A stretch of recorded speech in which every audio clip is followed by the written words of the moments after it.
This episode of Off My Shelf contains coarse language and adult conversation. Listener discretion is advised.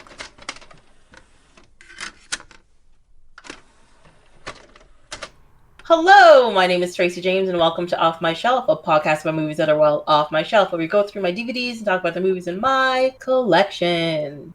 We're doing a very special episode this week as I have taken over my friend Erika's Twitch stream to record the episode live. We'll be talking about the movies Ed Wood and Edward Scissorhands while we take questions and comments. Welcome! Hello! Thank you for being here this week and thank you for letting me take over your stream. Thanks for letting me kind of talk you into this. Yeah, you did actually have to work quite a bit to talk me into doing this because I was like, nobody wants any part of this.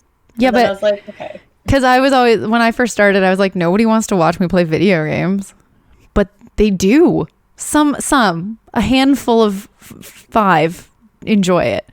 Well, honestly, so my brother watches a lot of Twitch, but he's not really on it. And I never really understood the appeal of it until you started being on it. And I was like, oh, let me give it a shot. Let me check out, what she's doing and all that kind of stuff. And I was like, oh, see why people can do this. This is kind of fun. It's like having just somebody, like a friend, to talk over here and you can do things together and it's good. Chat back and forth. What else? Yeah. You were on my Twitch stream when I first started. We played Lego Marvel superheroes together. Yes, I did. I invaded your stream because we hung out too long, I think. And I was about to leave and you're just like, just stay and play the game. I was like, all right, done. Yeah, actually, I think that's what happened. It was actually pretty entertaining when it happened. I was like, what am I doing and who's looking at me? I don't know. I'm playing video games. No, there was nobody. I don't think there was anybody looking at that time because that was my first few streams were off the Xbox, so I didn't have the video set up on it. Mm-hmm. So nobody saw us at that time. Oh, okay. So then I had nothing to worry about. It was fine. Oh, I did a lot of waving at screens and stuff. Sorry, we forgot to say one important thing. This entire 40 minutes. Yes, Nacho, Tracy and I know each other in real life. Yes. Apparently we forgot to mention that we're friends in real life. We used to work together. I quit the company. Then I made Tracy become my friend. She did. She coerced me and lied to me about what was happening. And she was just like, you're my friend now. And I was like, well, now I'm stuck and now I have to be here. Yeah, pretty much. It was, I remember it specifically. I accidentally left my visa in my desk and I needed her to take it home so that I could pick it up the next morning. Yes.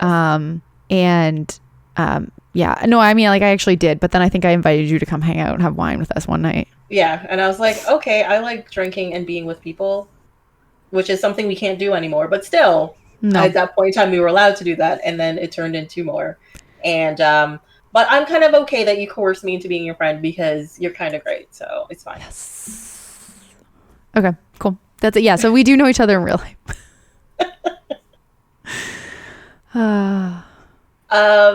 Yeah. So. First tangent down. We're doing it. Done. Already got to start. Solid start. So, like I said, we're talking about the movies Ed Wood and Edward Scissorhands, which are both Tim Burton movies that are perfectly in alphabetical order, which makes me very happy. Because what I like to do is pretty much just go through my collection of movies in alphabetical order, and sometimes I have to move things around just to make things work properly. Because if I have collections and all that kind of stuff beside a single movie, I got to move it to the end or before. But this just worked out perfectly. And I have to admit, I'm sort of cheating on this episode because I could not find my copy of Ed Wood, but it was on my list, which as a giant nerd that I am, I have an access form that I enter any collectible that I have in it. And that's how I produce my list of movies and how I do my scheduling and stuff based on what the movies are. And it was listed there, and then I went to my shelf, couldn't find it, and I was like, should I still do this? Should I not? I still did it. It's fine. I got a digital copy. We're making it work. But I do have my physical copy of Edward Scissorhands, and that was fun to watch. Which I did not have and spent. Was it Monday night that I messaged you? Being like, no, it was Tuesday. I was like, it's not on Canada Prime. You're like, okay, try this. I can't get it on Crave. okay, try So check this. Disney Plus. And I was like, oh, okay, we're good. And then I finished it right before we jumped on to make sure that the setup was still working today. Yeah, I sat down and watched it, like midnight on Tuesday or something is when I watched it. Yeah, like a crazy person who never needs sleep, apparently. It's what I do. And but I enjoyed staying up watching that movie. I keep forgetting what a lovely fairy tale it is, even though it can be kind of strange. Can we talk about Ed Wood first, though? Yeah, let's talk about Ed Wood. Hi, Alan Twitch 3D. How's it going? I have very little notes on this movie. I actually have quite a few notes on this movie. Okay. One of the first things I said was like, first of all, my first note is I love the principal from Ferris Bueller, who plays, the guy who does like the fortune telling and all that kind of stuff. And his real name is Jeffrey Jones, and he's fun. Why are you looking confused? Sorry, one thing. Quibber manic, try it without the dash. Just the exclamation mark and then the words. I'm looking at you because I don't remember there's somebody doing fortune telling. Yeah, so in Ed Wood, as the movie opens, there's like a coffin that opens and like somebody like comes out of the coffin. It was like, we're about to tell a tale, blah blah blah blah blah. Did I watch the right movie? God, I hope you watched the right movie. Was the movie in black and white? It was the link you sent me, but I guess I just don't know half the things that actually happened in it because I could not get into it.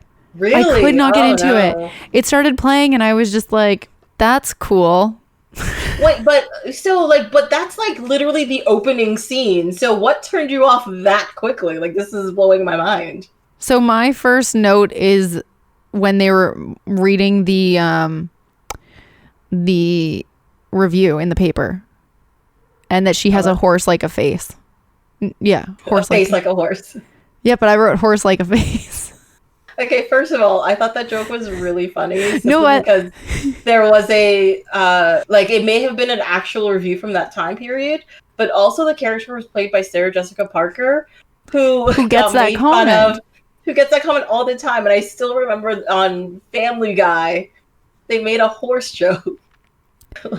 Yeah, and that's why I wrote it. That's why I wrote it down too. Hilarious. That's why I wrote it down too. I was just like that. So that's my first note. So is that like in the play? Is that part in his play? Like, cause she had a part in his movie. No. But your part about the Bueller principal being in a coffin, is that in his play?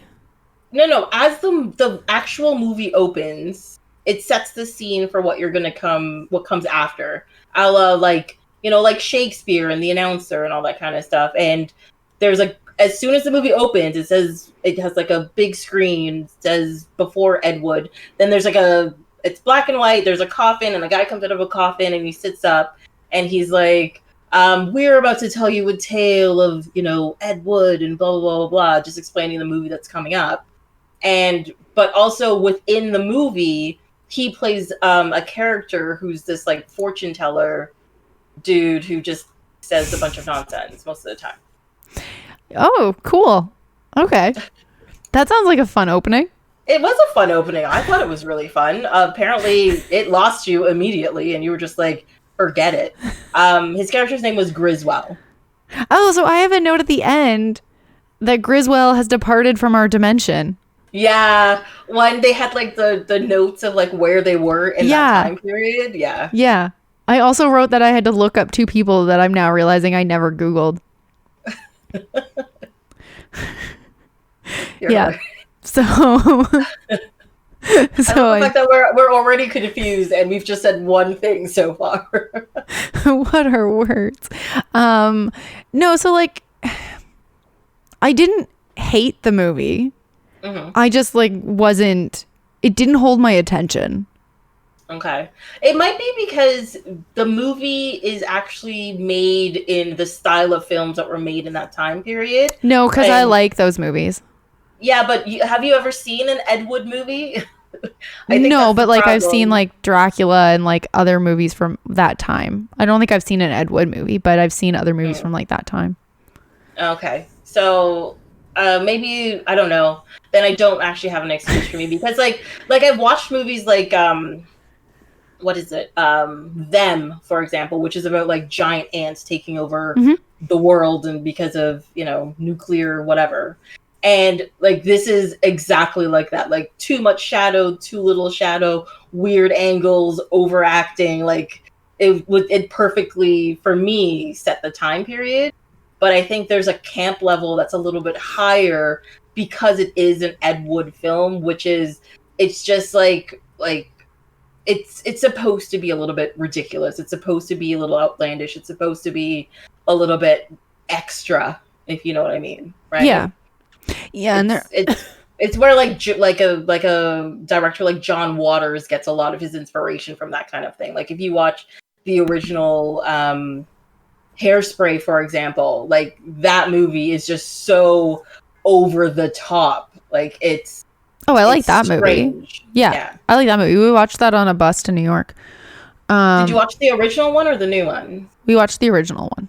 Yeah, the original one's kind of great. Yeah, I actually surprisingly liked both versions. The new one's not bad, but like the original, I'm also like I like original things better usually. Yeah, I mean, but there's a lot of like remakes that are on par, I would say, with the original, but on average, they sort of like lose something when somebody's just trying to redo it. Yeah.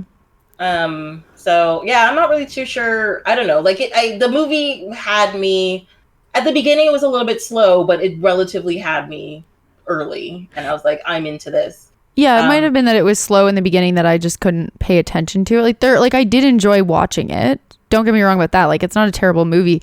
I just like my notes compared to Edward Scissorhands is like maybe a third because I was like so into Edward Scissorhands, but I just and like I would like I enjoyed Ed Wood, but I just don't have a few things on it.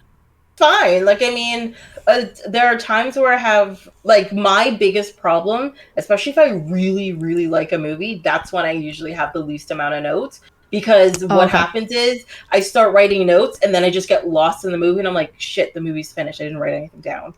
And so that's a real problem. But then there's also the point where like if it's super, super, super bad, then I have very little notes because I'm like, I'm not paying attention to you. So what am I writing notes on? I'm playing on my phone. I'm doing other things. I was gonna say that was Breakfast of Champions. Oh yeah, Breakfast of Champions was brutal. Black Magic just wants to point out that like the shot for shot remake of Psycho. Tell you the truth, I did not like I understood it was a shot for shot, but the recasting for me just didn't work. I was like, it doesn't have the same feel to it, you know? Yeah. Didn't they also do that with like The Omen as well, if I remember correctly? Because I remember seeing that one too. And I was like, this is almost exactly the same, but it's not scary what is happening. So I don't think I've seen the remake of that one. I don't like horror movies. I prefer the horror movies from like black and white time period because they're not as scary. Like it's all the music that builds up to it versus like nowadays horror films are CGI and like scary people in the dark, and I just don't I don't do well with that.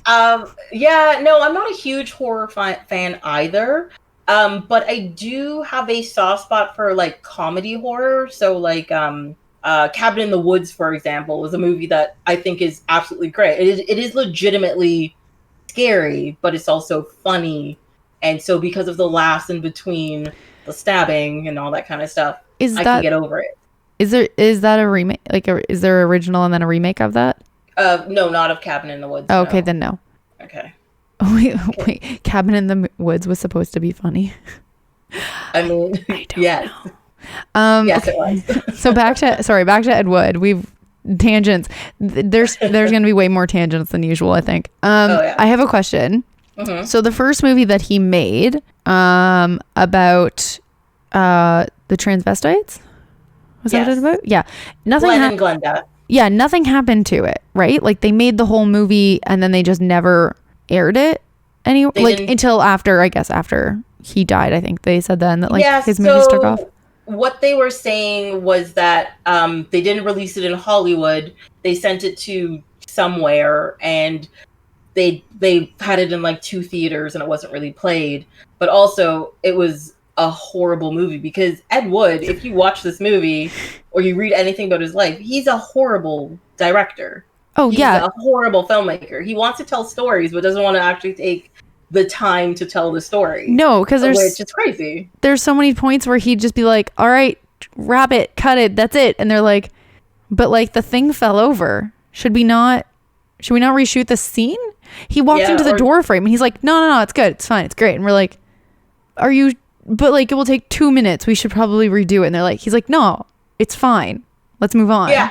Well, that was because at one point, I think they were trying to upsell him and they were saying that, oh, he's so fantastic. You know, you have all these studios wasting money doing like 3 and 4 scenes a day. And Ed Wood, he can do 25 to 35 a day. And you're just like, if you think about it, that is absolutely crazy. And as a person who's been on a film set and seen how this works, it is impossible to do 25 scenes in a day unless you just don't care about things. And it's crazy. Which he did not care about things. He was like, it's fine. Yeah. It's fine. Because for him, every one shot was perfect every single time. And you're just like, it wasn't perfect. Everybody around him was like, it's not perfect. You need to do something else with this. And he's like, it's fine. It's fine. So I don't know. I think the only reason why people know Ed Wood is because he's more infamous than famous, right? He's infamous for being one of the worst directors ever. And I know now we have movies like, what's that Tommy Wiseau movie? The Room. You have movies like The Room and all that kind of stuff. But like he's infamously like made the worst movie ever made, which was Plan 9 from Outer Space. And at the end of the movie, he says, he's like, this is the movie people remember you for. And it's true. They really do remember him for that than anything else. Because it was so bad. That was also one of my points was when they went to his first premiere. I don't remember which movie it was for. But they kind of like the audience was going nuts and was throwing everything. And then they went outside and like their tires were getting stolen and like the car was getting taken apart. I couldn't tell when the audience ran out onto the street if they had liked the movie they watched or if they hated the movie. I'm really feeling they hated it. I'm just gonna put that out there. Okay, because I couldn't tell if they were just super excited about it or if they just really hated it. Yeah, I'm on the part where they really, really hated it. And I think that was for Bride of the Monster, if I remember correctly, in the movie. One thing about this monster.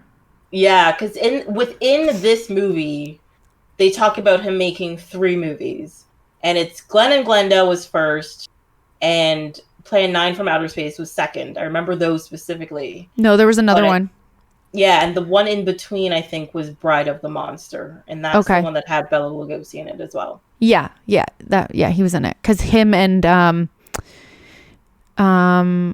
Van, what is her name? What is her name in it? She's a vampire. Oh, yeah. It's not Vampirella. Oh, Vampira, yeah. Vampira. She's helping him go down, like, the aisle, and they're getting, like, mobbed, and, like, guys are just, like, grabbing her boobs. Yeah. Yeah, so it must have been that one.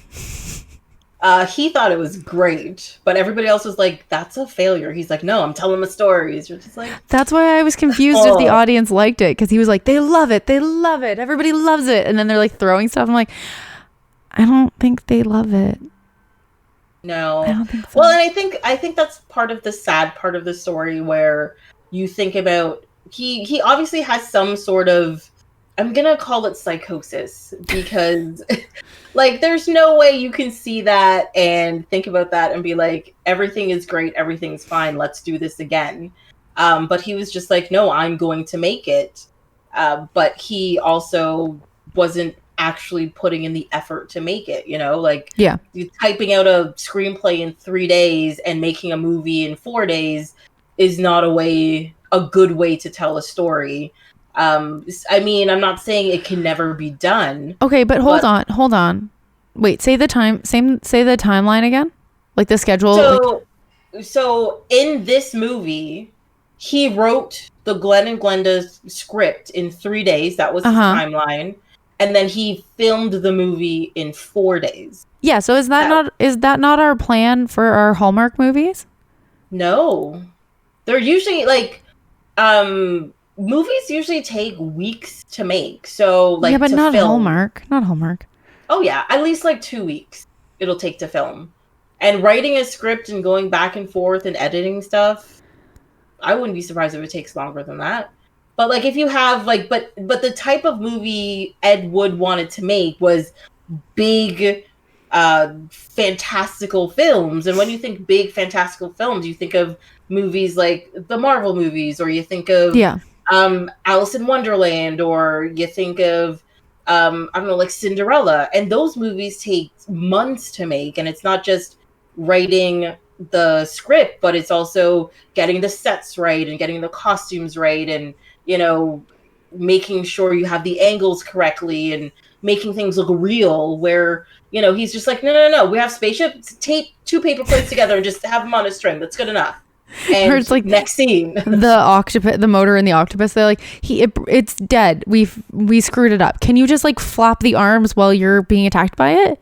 And you like watch it, and I'm like, you can tell he's doing it though, like you can tell he's pulling the arms on him, and you're just like, okay, that's what you're putting in the movie. Okay, that's what you're putting in the movie. But when he yelled cut, he was just like, that was perfect. Next scene. Hi, sweet little bean. That's Kelly. Just so you know. And Oki says that Google says it takes Hallmark 2 to 3 weeks for filming. So you were correct on that one. Okay. Yeah.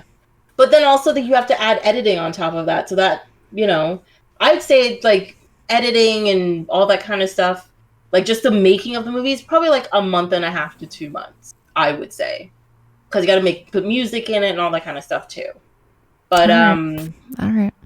Yeah, but he was putting out a movie in like a week and a half. Yeah. From writing to filming to editing. So I don't know. It seemed like a lot. And it was Plan 9 from Outer Space was originally called Grave Robbers from Outer Space. Yeah, throughout the movie, like you get why like that whole movie ended up being like just absolute nonsense. And it's not just because he's crazy, but because everybody involved was like, change this, and he was like, fine. Change this, fine. Yeah. Change this, fine. So that also added to the craptacular nature of the film. If you want more nonsense, you should check out my YouTube. More nonsense went up today. It also takes me 2 to 3 weeks to film a video. Sorry. But it's fantastic. What are you talking about? Actually, it's probably like an Ed Wood film. Yeah. That's fine. We're moving on. It's good enough. Let's go. I was like, I should reshoot that. Nah, it's good. It's good enough. It's fine. Let's just move on. It's good. Yeah. One thing I did like a lot about this movie is the music in it. It's got there's a lot of theremins and bongos for that like ethereal but campy feel to it. I thoroughly enjoyed that part of it, which is great. I didn't pick up on any music in this movie. I did not think there was any music. I did really like though that their film guy was colorblind. Oh. And there's the whole scene where they're like, what dress is better, the red one or the green or something like that? And he's just like, I don't know, I'm colorblind. The lighter gray one looks great. And I'm just like, that's like us. We don't know what color any of these things are. So nobody cares. It's just all black and white. But if you think about it, we're watching a black and white movie, and we don't know which one was green or red either. So it's the same thing. That one, yeah, that's why I loved it so much. Like the color, the camera guy was also seeing the same thing we were seeing. I think actually that's one of the reasons why I've watched a lot fewer black and white movies than I should, because I get very up into, oh my god, I wonder what color her dress is. Oh, I wonder what that scene looks like. Ooh, I wonder what that car looks like. Like I get caught up what into color? Like, is that like my baby brain, blue? Yeah, my brain's making up what the scene looks like. And I get distracted by that part of it too. And then I'm like, wait, what's happening? But on top of that, though, one of my favorite movies is Some Like It Hot. Like black and white movies is Some Like It Hot. I just think that movie's fantastic. As well as The Portrait of Dorian Gray is my other favorite, like fully black and white movie. I love it. Kelly says yes in all caps. Which to what? And Scott also agrees with you that the score is super well done for Ed Wood. Yeah. Oh, some like it hot. Yeah, it's such a good, and it's like, and the funny thing is, it's even for that time period, the humor is very modern, even though it's a little bit misogynistic because, you know, it's about a women band and everybody's like, oh, she's so pretty and all the men are after her. That part, yes. But like the humor in it isn't really mean or demeaning or cruel or racist or anything like that. So that's one thing I like about it. And it's just legitimately still funny. Like, it's just great. And yeah, like I said, the score in this movie is fantastic too. So cool. Another thing I noticed was Max Cavella from Doogie Howser was in this movie, which I thought was really fantastic. Oh, Doogie Howser. He played Doogie's best friend, Vinny. And I was just like, oh my God, it's that guy. It was very exciting. Oh, I used to watch that. My mom used to be mad that I wanted to watch that because I think I was a little too young for it. Mm-hmm. Yeah. But it was just so cute. Yeah. Well, that's the thing. So since quarantine has started and my sleeping schedule has been messed up, one of the things I've been watching late night TV, and one thing I found out, which is on one of the Christian stations, is that at midnight they show The Wonder Years and Doogie Howser. I have been watching both of those shows really? Regularly. And two things. Both of those shows are extremely depressing. And also they go out of their way to make a whole lot of very poignant statements, which is good, you know, so you're learning something. But also I was like, these shows were aimed at like young kids back in the day. And I'm just like, that's crazy. Yeah. Mm-hmm. Yeah, we were talking about that at work the other day. Not like that they're aimed at kids, but like the shows our parents used to let us watch as children. Like I really loved Caroline in the City because I liked that she drew cartoons and had a cat. Yeah. And I was far too young to watch that when it was out. Maybe not like far too young, but I think I was like 7. I was like 7 or 8, and like that is a full-on adult TV show that a child should not be watching. Yeah, but you know a show that I used to watch on a regular basis? I don't think I've ever said this show to anybody and they've been like, oh, that show. It's a show called Dear John, and it's about this guy who got divorced and he is going to like a support group for divorced people. And it's just them complaining about lack of sex life and all that kind of stuff. And this just used to be on at like 3 p.m. for some reason. And I used to watch it all the time as a kid. I wouldn't miss it. And I'm just like, why am I, now that I think about it, now that I'm older, I'm like, that is not appropriate television for like a 9-year-old. Like, this is no, probably not acceptable. It's very strange. Like, I don't know what show you're talking about, but I can just assume that. Well, when you were 9, yeah. I don't want to say the rest of how old I was. Actually, now that I think about it, I used to be in the basement of this house. So actually, it's probably more like, I was probably like 8 now that I think about it. Oh yeah, I was not watching TV when you were 8. No, we watched a lot of TV. We were latchkey kids. It was fun.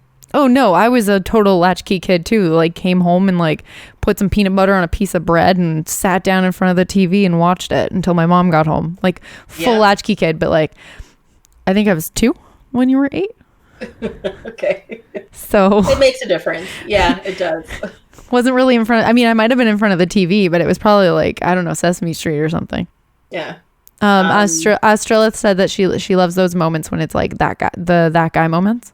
Yeah, because because I saw his face and I'm like, that's the kid from Doogie Howser, and I had to like Google it, you know.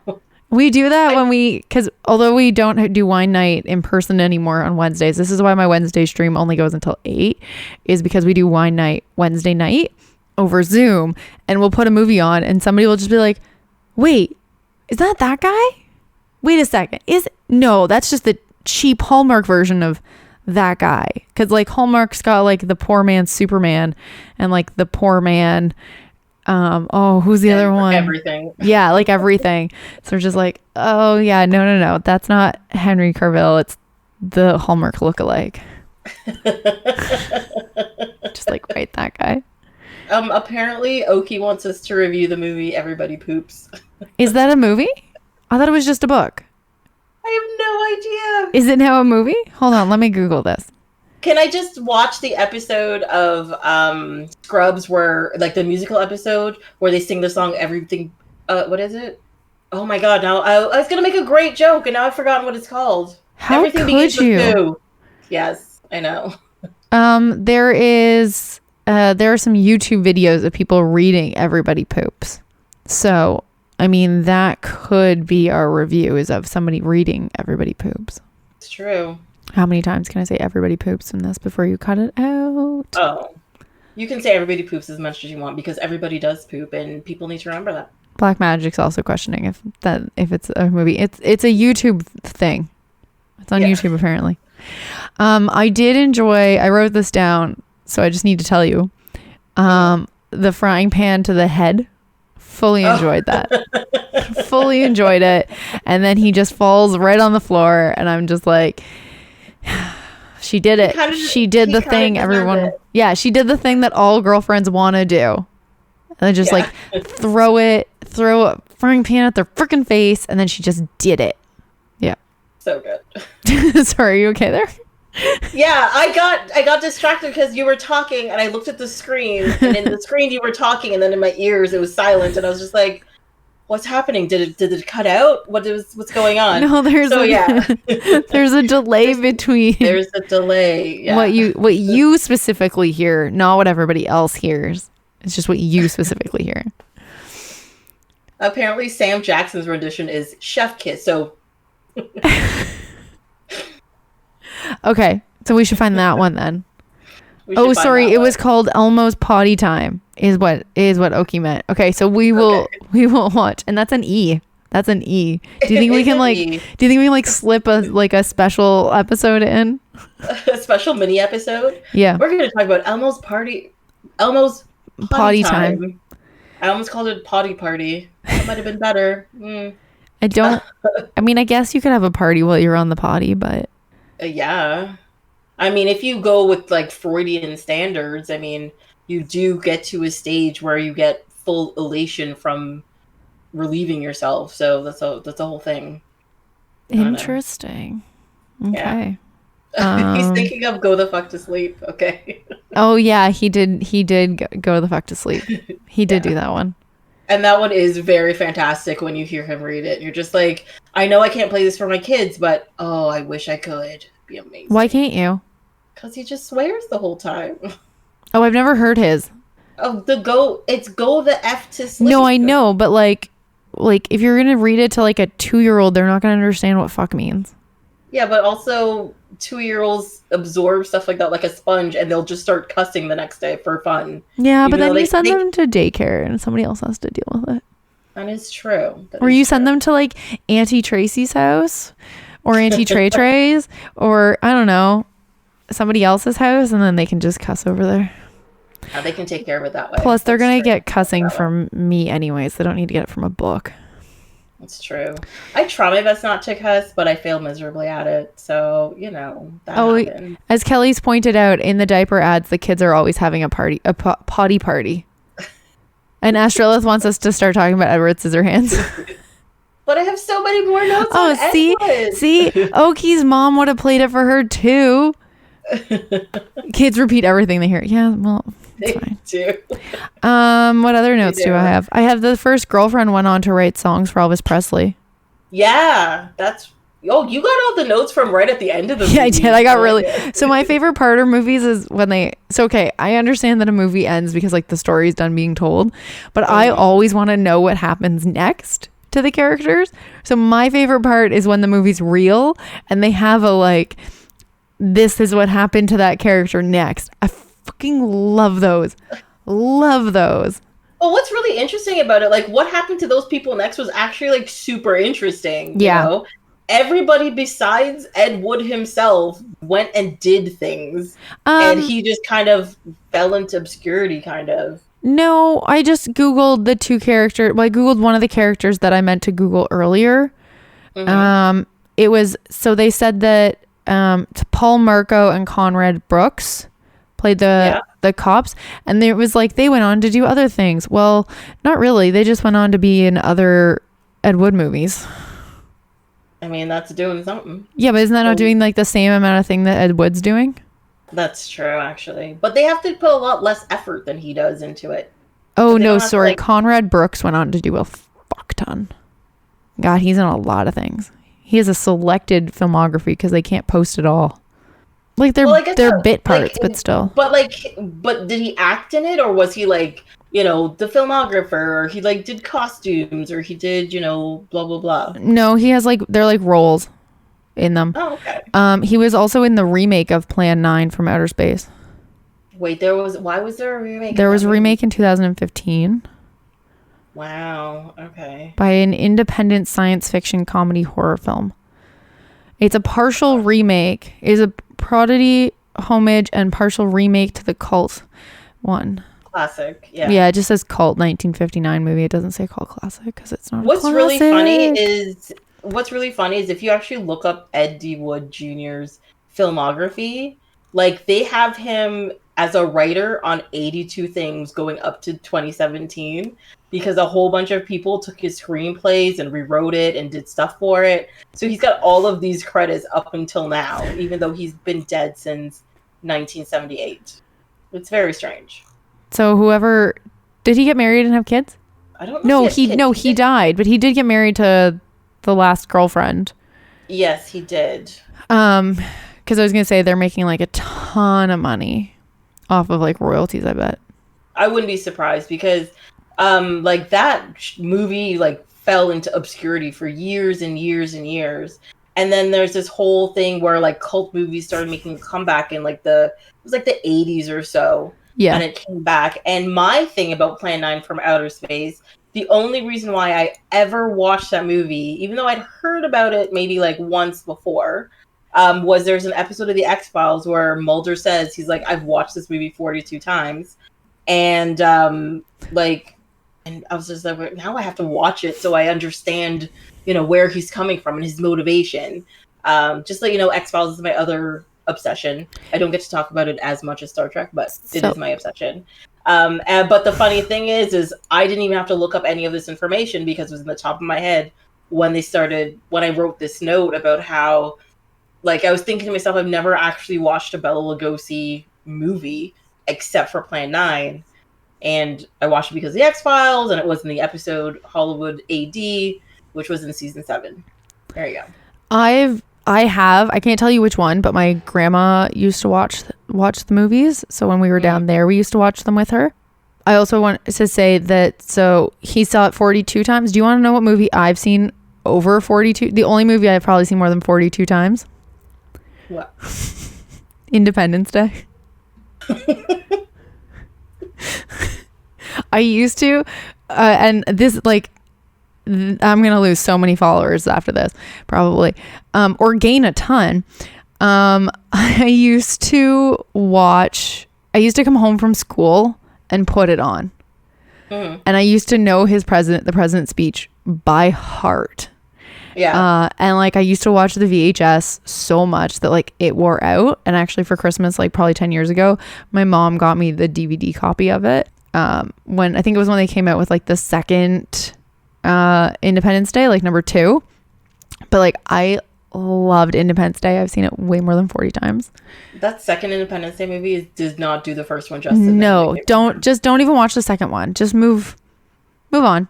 You saw the first one. We're good. Move on.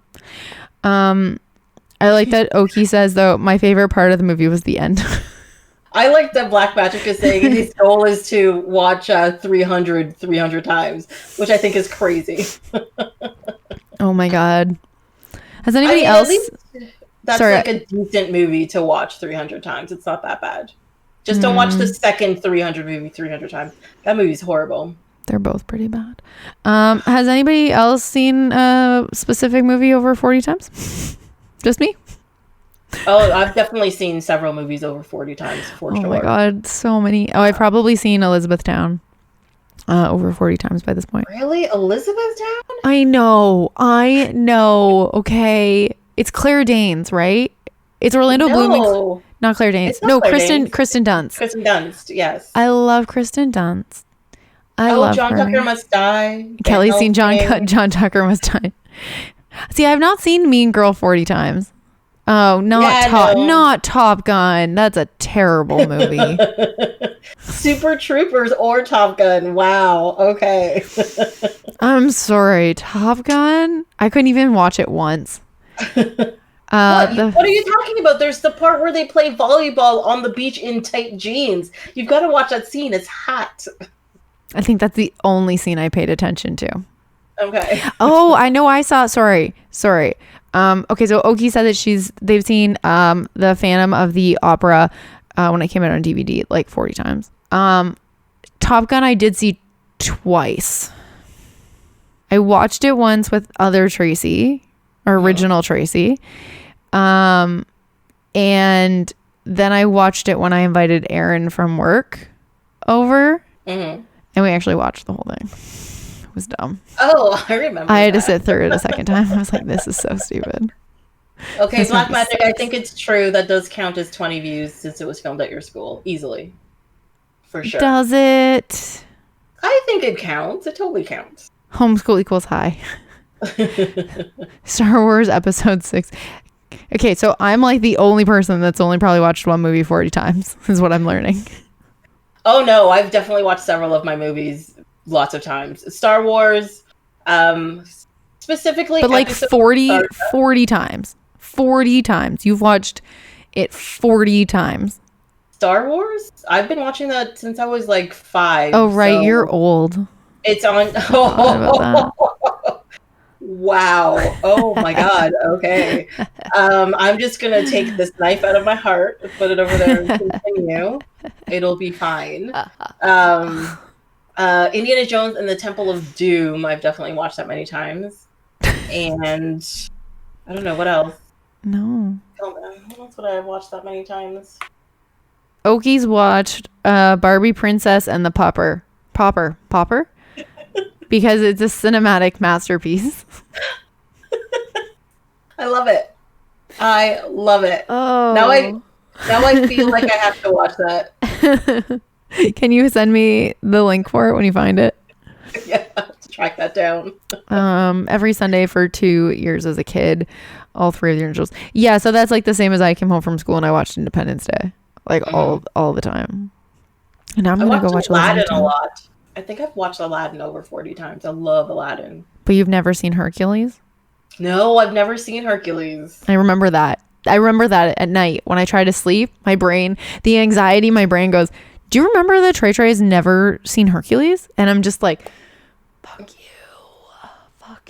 Well, now I have to be like, can you believe Erika still hasn't seen Terminator? This is not. It's not the same thing. It's not the same thing. It's very much the same thing. It's not. You need to get on that. Ooh, the Pirates of the Caribbean movie. I've seen that a lot. I don't think I've hit 40 times, but I've watched it. Yeah, not hit 40 times. The Santa Claus. Oh yeah, any Christmas movie I've seen, like any of the old Christmas movies, I've seen forever. Oh, okay. The Barbie Princess and the Popper is on YouTube. Oh, nice. Gonna watch. So do you want to watch that, and then like next week we'll do a review of that on this? No, we gotta wait till we get to the P's in like 3 years. No, it just won't be an off my shelf. I'll just throw in a random YouTube one every couple weeks on my channel. I'm down with that.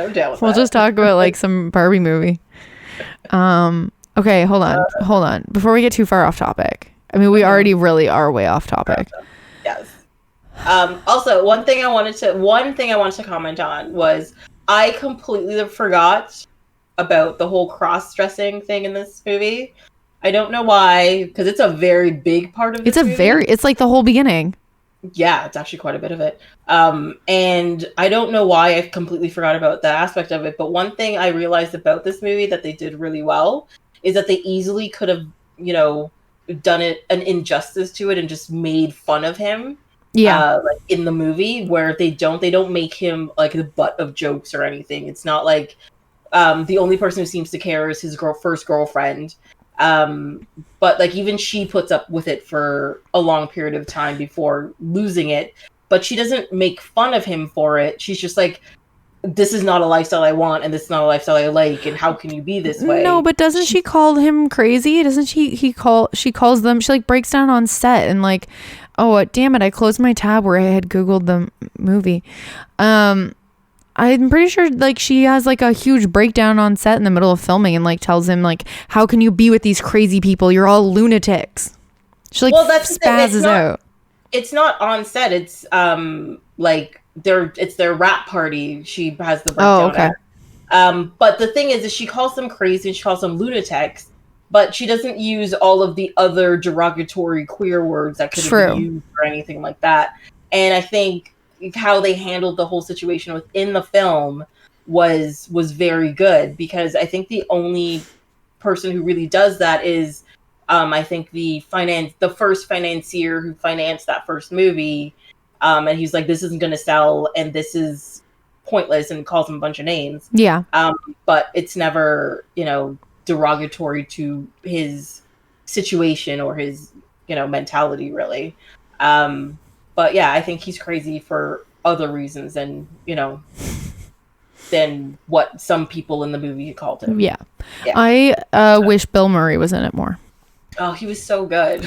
I know, but he wasn't in enough of it. I feel like if he was in more, I would have been like, ooh, eyes glued to the TV, because I love him. I actually thought the part where they were getting baptized was hilarious. He got into the water. He's wearing shoes, but he still dipped his toe into the pool first before going in. And then he like fell when he got there and couldn't get back up. And I'm just like, oh my God, this is so good. Yeah. Oh, and I love it. He needed to be in more. I did. One interesting other thing I found out about this movie is the woman who played Loretta King. So that was like the rich girl who was financing, and it turns out she had no money. Oh, yeah, the not rich girl? Yeah. That was actually Juliet Landau, which was daughter of Martin Landau, who played Bela Lugosi in the movie. So it was a family affair. I'm not saying I don't believe you, but okay. All right. I see it. Wait, you're Googling it? Yeah, I did Google it. Oh God, that hurts my heart. I did the pre-search. I don't know. I got my IMDb open. It's there. She was in Buffy. Oh God, was she really? Yeah. I did not check out her filmography. Dursula? She played Dursula for a few seasons in Buffy. All right, I'm going to say this, and I hope nobody takes this off, but I've never watched Buffy except for the first 2 episodes, which were technically 1 episode when it originally aired. I did not like it. I like the very campy Kristy Swanson version better. And we already talked about that in that podcast where we both agreed that the movie was better. Mm-hmm. She was also an angel as Dursula. It's a different character? No, same character. She played the same character in Angel and Buffy. Angel and Buffy are overlapping TV shows. Oh, Angel, no, yeah, I know that part okay. of it, yeah. Okay. Like, you know that, like, Angel is the love interest of Buffy, right? Yeah. And then that's where she has issues because she falls in love with a vampire that she can't have because she's the vampire killer. Slayer? I think my problem is, like, I asked that question because, I'm sorry, I'm going to take this back to Star Trek. I apologize. But the thing is with Star Trek, they regularly reuse actors, but because they are aliens and stuff, they have like different makeup on and all that kind of stuff. And for years and years, you don't even realize it's the same person. But then later on, you find I'm like, oh, this person was in 35 episodes of Star Trek, but every episode was a different character. Whereas like some people like, you know, play the same character over and over, but others you're just like, it's different things. Yeah. Yeah, no, she played the same character. I've only seen Buffy from the I'm also sitting, other than the movie, I've seen the movie. My sister and I both owned our own copies of the movie on VHS and now on DVD. We still both have our own copies because we both love that movie so much. And it actually came up on the TV movie cult trivia that my work did a couple weeks ago. But I've only seen Buffy in the sense of I'm sitting in the living room while it's playing on the TV because my sister was obsessed with Buffy and Angel, and either I could have gone to another room, or I could just like sit with the family and like read a book. Yeah, all of my friends were very much into it, and they were all surprised that I didn't watch that show. But like, so they'd all sit around talking about like Buffy and all that kind of stuff, Buffy and 90210 and Dawson's Creek, and I'm just like, I just want to talk about Star Trek. Why don't anybody talk about Star Trek with me? It was a whole thing, or comic books. That was the other thing. Don't worry. No, just like, why do you care about Wolverine? I'm just like, but Wolverine is really cool, guys. Whatever. Did you see this thing, Deadpool? Deadpool is really awesome. Oh my god, I got an X-Men comic last week, and all this. He's like the daughter of Jean Grey and Cable in a different dimension. This is crazy. Sorry, I'm tangenting again. So no one in the chat has seen Buffy. No. See, we're with the right people. This is so good. Astrolith watched Angel, but not Buffy, which is fine. Wait, is that fine? Can you follow the storyline properly without like the crossover? Yeah, I think you can. Yeah. Okay. Well, I assume so. Can we talk about Edward Scissorhands now, or do you have more? I do have more, but I mean, we've been on this for a little while, so yes, we can go on to the next one. That is not a problem. Are you sure? We can do that. Okay. What? Sorry, can I just make one note that I thought was really hilarious? Yeah. So at one point in time, Edward is making a pitch for movies, and he said a movie script for Dr. Acula, which was really funny to me because in Scrubs, there's a running joke that JD is writing a script about a vampire doctor named Dr. Acula. That's it. I'm done. I'm gonna. That's the best last comment ever. Everything's fine. Cool. Yeah. You're just like, oh geez. I stopped listening for a second because Kelly texted me. Yes, he did. Jeffrey Combs did have like 4 roles on DS9, but he also showed up in 4 roles on every other version of the modern Star Trek, from TNG, Voyager, and Enterprise as well, and it's crazy. But thank you, Black Magic, for allowing me to talk more about Star Trek. You're amazing. Oh my god. Can we not? Star Trek is great. Shush. Hold on, I'm putting your stuff in the chat again. Okay. There we go. I lost my notes about Edward Scissorhands. All right. So, yeah, Edward Scissorhands, 1990, Tim Burton. Are you ready, Astrolith? Are you ready for this? We're ready for this. Woo-hoo! I still love this movie. That's all I'm going to say.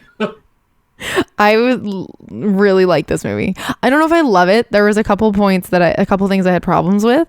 But overall, I very much enjoyed this movie. Yeah. And it's one of my favorite Tim Burtons. Oh yeah, for sure.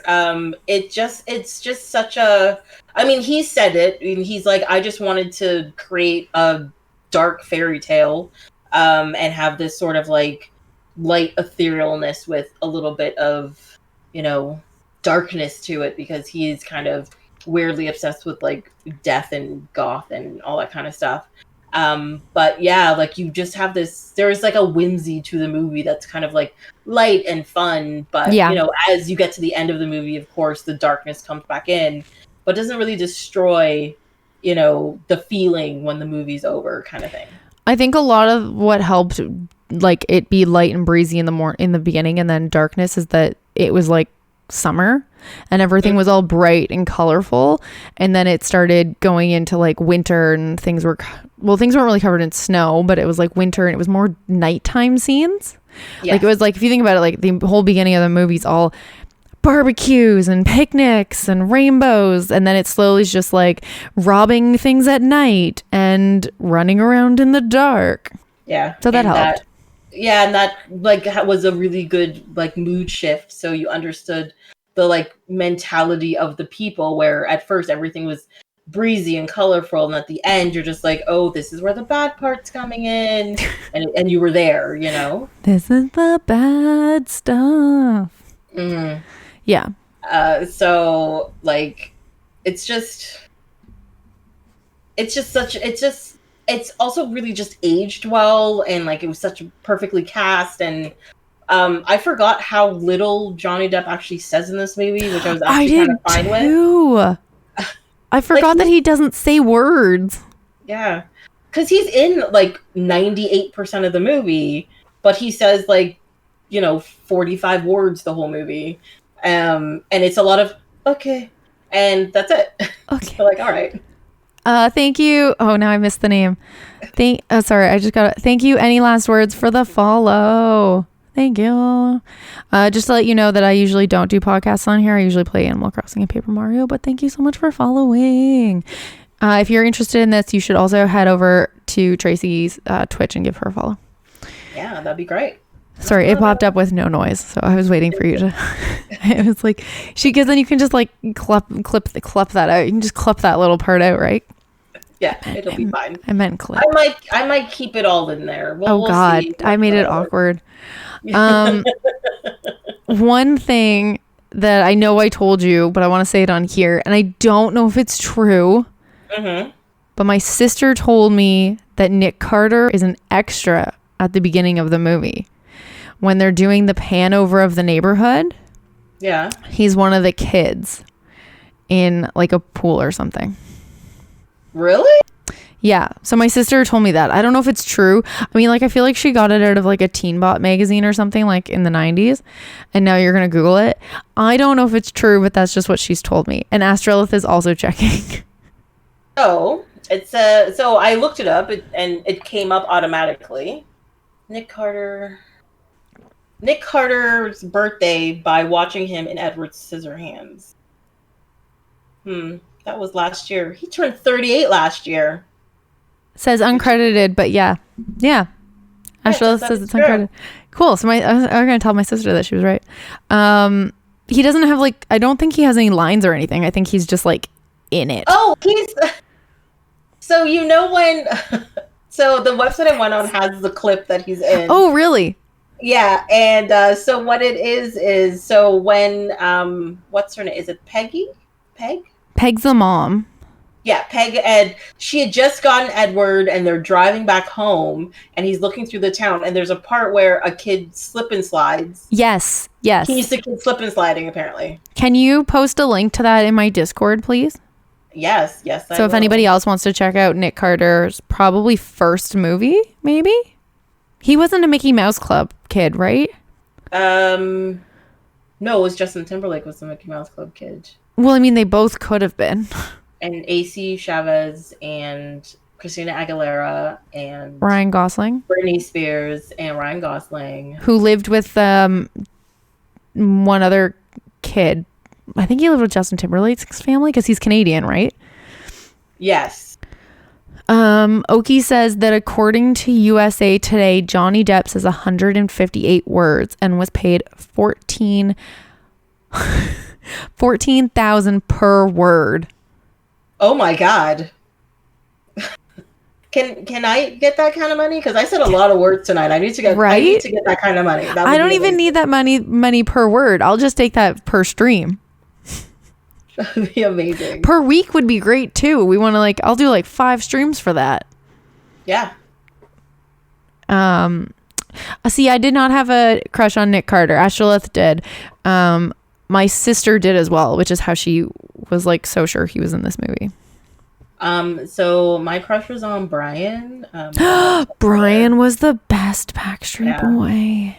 Mm-hmm. Brian was the best. And then there was that whole thing where you found out he had heart problems, and you're just I could heal your heart. It'll be fine. And it was just dreams of a child. I mean, I have a heart problem. Does anyone want to heal mine? No. I know. So I always joke that I'm always single because I have a broken heart. Aw, no. Never say that. You're crazy. No, we said that, and then we found out that I actually do have a broken heart. It's fine. My heart's fine. We don't have to worry about it. It's fine. Yes. Oh, which one was filmed first? Edward Scissorhands or Ed Wood? Edward Scissorhands was first? So this one's 1990. Yeah, Ed Wood was 1994. So this was filmed first. Okay. I made a bunch of comments at the beginning that have exclamation marks beside them. Okay. Actually, one of my first comments was that I didn't realize So before you get to Winona Ryder in the bedroom and she's telling the story, you know how it's like black and shadowy and there's like snow coming down and whatever? Yeah. I'm just like, this is almost exactly like the Batman Returns opening. And, you know, from the snow falling on the Fox logo to the color palette to the strange angles and the music. But then I looked it up. So the movie had the same director, composer, and cinematographer. So it's the same kind of feel. And Batman Returns, I think, was 94 as well, or 93, if I remember. It was the early 90s. That's all I remember. Yeah. But yeah, so that makes sense that they'd have the same feel. Yeah. I did not realize how close it was, though. Like, because I put it on, it started to play, and I was just like, did I put on the wrong movie? I'm like, no, this is right. This is fine. You're good. Was the thing. Yes. Interesting. Sorry, what was your first note with all your exclamations? So I had a couple things. It was not my first note. My first note was about Nick Carter, and then my second note was that I thought it said Kathy Bates was in it. Mm-hmm. And as I told you on Saturday, how do I word this? Because it's not that I don't like Kathy Bates. I love Kathy Bates. She just scares the shit out of me. So she's so good at it. Yeah. Yeah. So when it said it's not Kathy Bates though, it's like Kathy Barker or something. And then also, did you notice that? So when Peggy's going around doing her Avon, which I love because my mom used to like order Avon. So we used to like have the little booklets and everything. One of the first person she goes to talk to try and sell makeup to, is the aunt from that Angel TV show from the 90s, the TGI Friday show. The Angel TV show. Yeah. So he's like a kid. Mm-hmm. Like he's a teenager. Angel TV show. It's gonna tell me like, about the angel. Are you like touched by an angel? No, it's not touched by an angel. It was on TGI Fridays. I did this wrong. I should have Googled Edward Scissorhands. Hold on a second. Sorry, let me see. Hold on. I'll know as soon as I see her picture. Her name is Conchetta Farrell. Yeah. Plays Helen. She's also the nanny in Teen Angel. She's the aunt in Teen Angel. Oh, but she was also in Touched by an Angel, so I wasn't that far off. Okay. No, but we weren't thinking the same thing. Same thing. Yes, I agree. Yeah. So as soon as I saw her, I did one of those, oh, that's her moments. It was great. I lost my notes. Actually, that happened quite a bit in this movie where I see people and I'm just like, oh, it's that lady from this thing, or it's that chick from that other thing. Because like, so there's, I'm gonna tangent a big deal again into X-Files.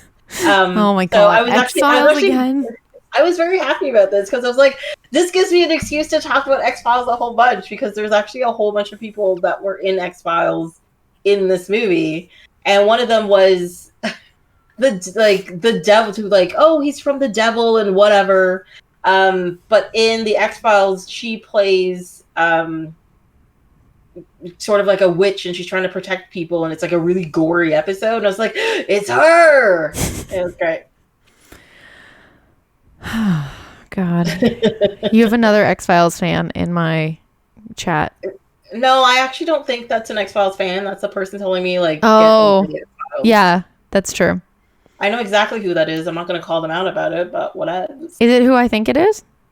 Oh yeah, yes, it is. I'm glad that you just know who I think it is immediately. Hey, I'm your biggest fan. Actually, I'm not. Tracy. Other Tracy's probably their biggest fan. Yeah. You're the second biggest fan. That's fine. I'm the second biggest fan. I'm your mom's biggest fan. No, and then I was yelling a lot at the TV while Peg was going around to try and do Avon, because she like goes up to his house, like where he's living, and is like knocking on the door, and I'm just like, I have multiple questions about why she did this. I was like, why would you go through a fence when the front yard is so overrun like that? And then she just like walks into the house like it's nothing, just immediately goes right into the house. And then I wrote down, he's hiding because he doesn't need makeup, Peg.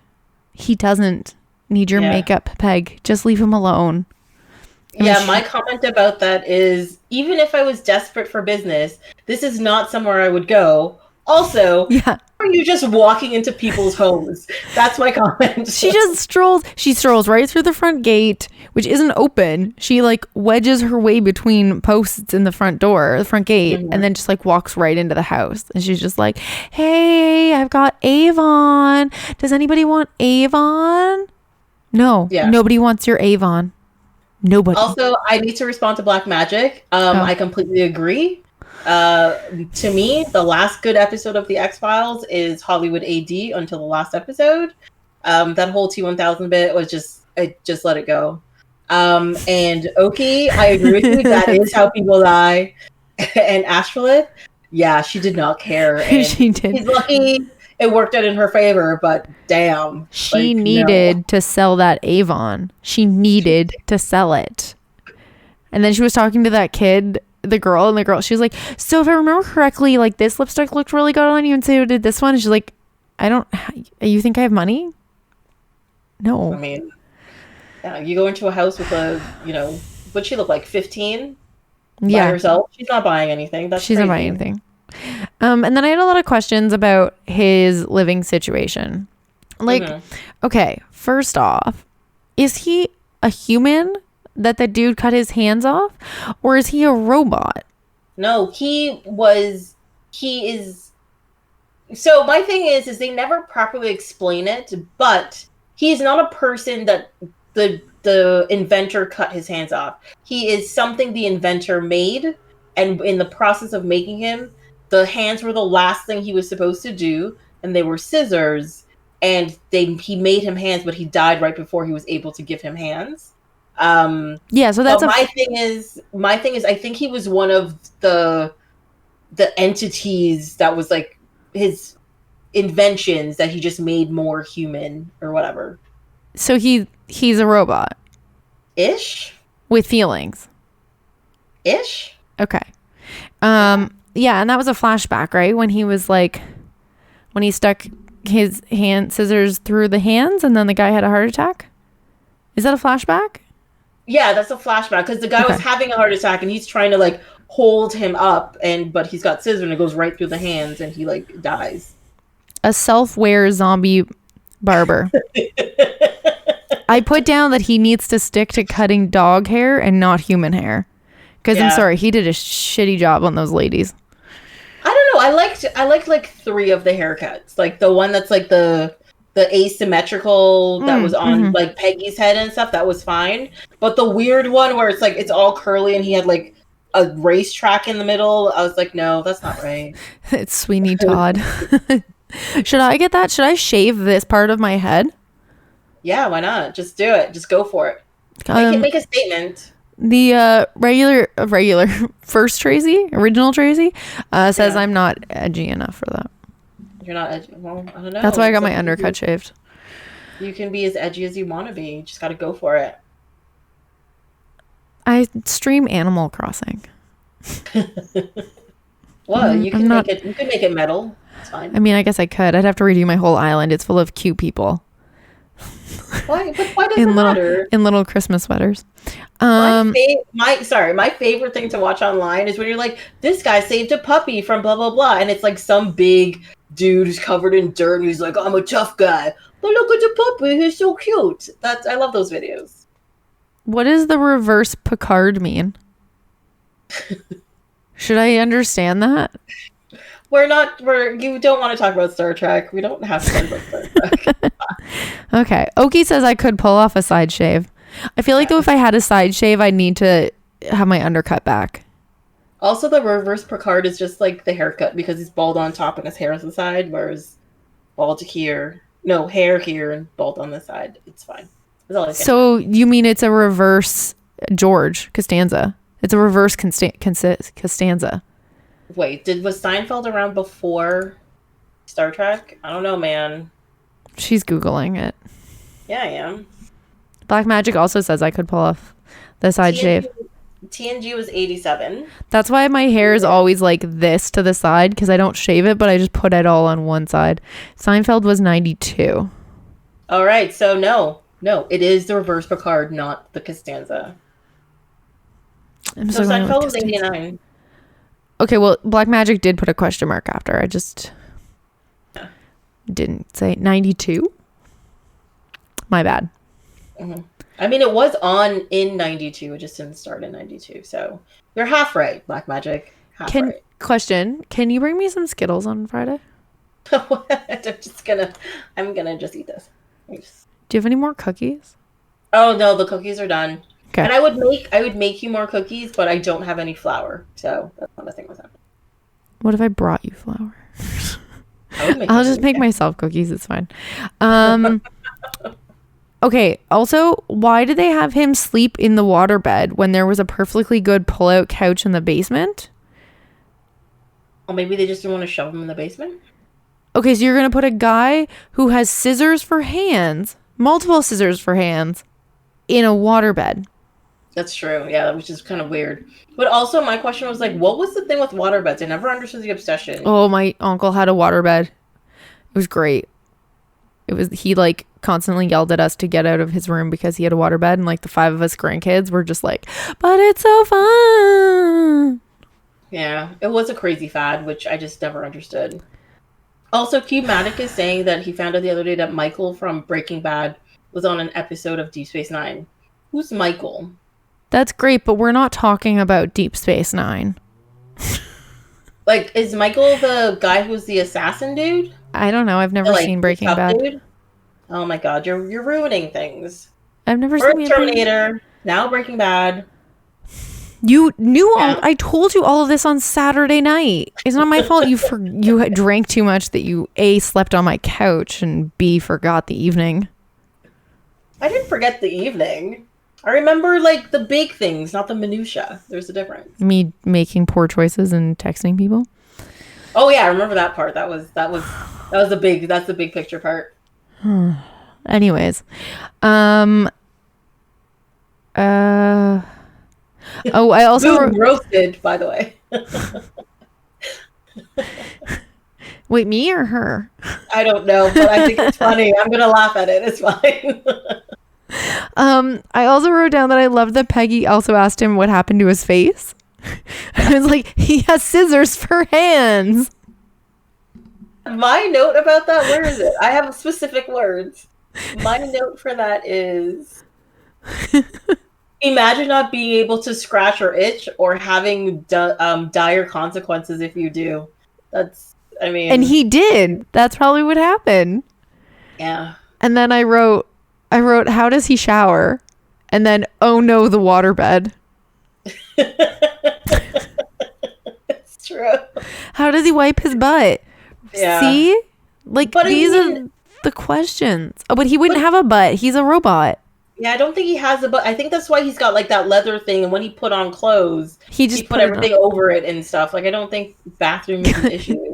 Astrolith coming in with the guys, he's not really human. Okay, look, my question if he was a robot was like way further into the movie. What? I thought he was a homeless man who had his hands cut off and replaced with scissors. And then left alone. I know. And then left alone in this house. And then later we saw him learning things with his creator. And I was like, oh, he's a robot. Got it. How you wash your booty. Probably the same way the ladies with long nails. Oh. It's not about washing. It's about, using the utensils. You have to clear out the area and then washing that off. No. Also, okay. I don't know how they do that either. Who plays the mom? I wrote it down, but I never looked it up. Diane Wiest plays the mom. How do I know her? She is in tons of things. Diane Wiest. Oh my God, I'm now picturing her in a movie. She's talking to her. She's in the original Parenthood movie with Keanu Reeves. She's the mom in Parenthood. Oh yes, she is. She is. That's also an excellent movie. I love excellent that movie. I was like, I can picture her. I'm picturing her talking to her son in a movie, and it's her voice. She's using the calm, welcoming voice, and I was like, what is it? It's Parenthood. Yeah, she has a huge filmography. Yeah, she's been in tons and tons of things. Oh yeah, like Frankenstein creation would make sense. Mm-hmm. Creator used the brain from his dead son. Wow. Okay. Where did you get dead son from? I didn't realize. I didn't get dead son. Again, I thought homeless man off the street. I just saw, like, he, to me, he just looked like an inventor. He was lonely. And I remember he held up the heart cookie to the robot and he was like, yeah, I can do this. I think he's more I think he's more like Pinocchio than Frankenstein. You know? That's when I figured he was probably a robot, when he was like, hold the cookie up. And I was like, oh, I think he created a son. Mm-hmm. Okay, great. Yeah. We're getting yelled at because we don't understand the movie now. Did you watch it this week? Did you? I love it. It's good. But yes. So, what's my next note here? I have a bunch. My note. One of my first notes is like the neighborhood has such an intense color palette completely juxtaposed to the opening sequence, and for some reason it makes me think of Florida. And the funny thing is, because it was nagging at me right after, I looked up where it was shot. And that was Florida, FYI. Oh, it was shot in Florida. Yeah, it was shot in Florida. Sorry, I'm moving strange things. I made a note that none of them buy makeup from Peg, but they all really should. Yeah, no, it doesn't. Sorry, asterisk. It doesn't snow in Florida. That is very true. But the whole fairy tale aspect of the snow is the fact that he is making snow sculptures, and while he's doing that, it's the snow that's come the ice particles from that is the quote unquote snow. Oh, he's just like shh. No. Say as you want. It's fine. No, yeah, it doesn't snow there because he makes the snow, and that's why. Oh, and that's what I wrote it down. I wrote down that she's just like, when she's old, she's like, he must still be up there because it doesn't snow, and I'm like, so you left him to live up there alone for the rest of his life? Well, yeah, because if he came out, it was trouble. And also to answer your question, I'm not saying that they said it was Florida in the movie. They never say it's Florida in the movie. That is true. No, they just say it never snows. Yeah. So, but I actually looked up the filming location because it just looked like Florida to me. And I looked up the filming location and it was filmed in Florida. Like the neighborhood they filmed in was in Florida. Yeah. So, and I found that very entertaining. They never state where it is. All she states is that it never snowed until she met him. And he went back up, and then it snows all the time. All the time, yeah.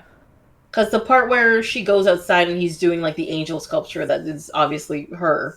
Yeah.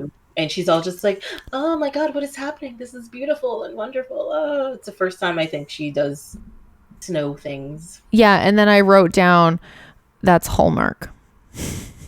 Because like the entire movie, she's just like, he's weird. And then he like cuts ice and she's like, I love you. And I'm like, what? I think it's one of those because I have a hard time figuring out what the time period of this movie is, but it's obviously I wrote that down too. Long time period. Yeah, because I was sitting there going like, is this like a month? Is this like a week and a half? Is this 6 months? Is this a year and a half? Like I'm sitting there trying to figure this out, but I'm thinking it's probably around 6 months or so. Sorry. I wrote down that I didn't know what year it was supposed to be. Yeah, that's true. I didn't know that either. But it's summer to Christmas. Yeah. Because when Winona Ryder comes back, they're still on like, summer vacation, and then they go back to school. Yeah. And then it's Christmas by the end of the movie. Yeah. But the thing about like when this takes place is like the whole neighborhood feels like it's the 1950s, but then the kids show up in their like wicked van that's got flames on it, and and they have like these crazy alarms in the cop father's house or whatever. I'm sorry. Like, is this right? I'm sorry. Did you say wicked car? Yeah, a wicked van with flames on it. I specifically wrote down, I hate her boyfriend and his dumb looking car. Okay. You have to accept the sarcasm that's in there. It's dumb. So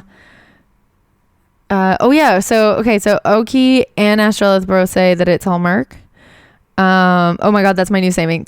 Sorry, not the movie's Hallmark. They're both saying that like the new thing is that's Hallmark. I watch a lot of Hallmark on wine nights. So like to me, a lot of things are Hallmark based. Yeah. And Black Magic says, yeah, 6 months seems about right. Yeah.